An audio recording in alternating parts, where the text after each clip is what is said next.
Hey, real estate rock stars, it's Jordan Camara, your CEO and founder of the Camara Group, and I'm here today with Travis Daigre, sales partner with the Camara Group, coming to you with another episode of Coffee with Closers.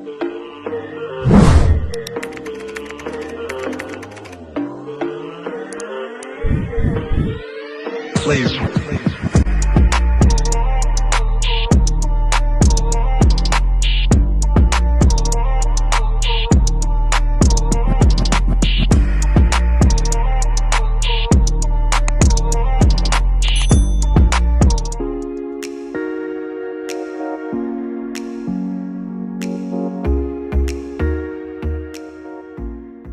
Now today we're going to be discussing, is now the time to sell your rental? So Travis, there's a lot of changes being thrown out there and a lot of proposals. Yeah. So what are you hearing? What is standing out that a landlord or future investor should be concerned about? Well, Jordan, under the new proposed capital gains tax here in California, it's looking to raise state and federal tax from about 36.1% to about 56.7%. And you're right, that's about a 20% increase in the taxes. And that would put California right at the top of the list when it comes to most highest taxed state in the nation when it comes to capital gains.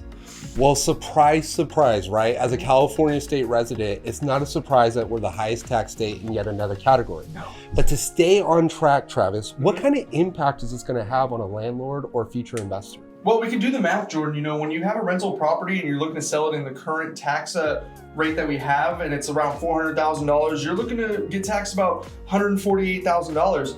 Now, under the new proposed tax rate for capital gains, that same $400,000 rental property now gets taxed at $224,000, and that's $76,000 that's not in your pocket.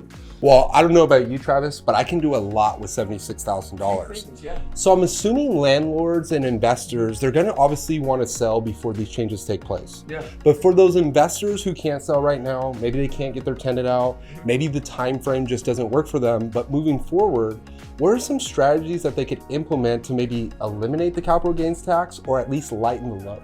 Well, there's a couple common strategies that we use when we look to eliminate capital gains tax. Now, one is that you can move back into that rental property, because the rule of thumb is if you live in that rental property for 2 out of the last 5 years, you're typically able to eliminate capital gains. And the second is you do what's called a 1031 exchange. Now, that's when you sell this investment property and use that in order to purchase your next investment property. And that also eliminates, typically eliminates capital gains, right? But before you decide to take advantage of any of those strategies, I highly recommend you guys going out there and talking to your local CPA. Well, Travis, I really appreciate all the wonderful insight. And let's say we have investors out there or landlords out there that want to look into a 1031 exchange, or maybe dive into detail on the equity that they may have in their property. What are the next steps that they should take? Well, I highly recommend you investors or people trying to acquire rental property, please reach out to me. My name is Travis Daigre. My phone number is 209-298-9156. I'd love to meet with you, talk to you, and set some goals and help you, achieve those goals. Well, that's right, guys. You heard it here first. Once again, I'm Jordan Camara, and this is Travis Daigre with the Camara Group. And thanks for tuning in to another episode of Coffee with Closers.